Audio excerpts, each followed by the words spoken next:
तर आज पप्पांच्या पायामधली आम्हाला रॉड काढायची होती म्हणूनच मी जरा हॅप्पी होते. पण काही कारणामुळे ती आम्हाला काढताच आली नाही. तर ते काय झालं ते पुढे सांगते. तर आज माझे सगळ्यात छोटे काका आलेले होते आणि आमच्या इथे चिमणींचे घरटं बनवले. त्यामुळे छोटंसं पिल्लू होतं म्हणून त्याला आम्ही थोडंसं पाणी दिलं आणि त्यानंतर मग काकांसोबत आम्ही दवाखान्यात चाललो होतो. तेच पप्पांची पायाची रॉड बघायची होती. जर काढता आली असती तर काढायची होती. कारण पप्पांच्या पायात 1.5 महिना झालाय त्यामुळे ते खूपच जास्त वैतागलेत आता.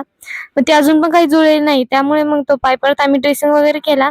त्यानंतर मग बिल वगैरे केलं. पप्पांसाठी परत टॅबलेट वगैरे घेतल्या आणि त्यानंतर मग मला बहिणीचे फोनचे रिचार्ज संपलेले होते म्हणून ते टाकलं. त्यानंतर मग स्टेशनरीमध्ये गेले होते.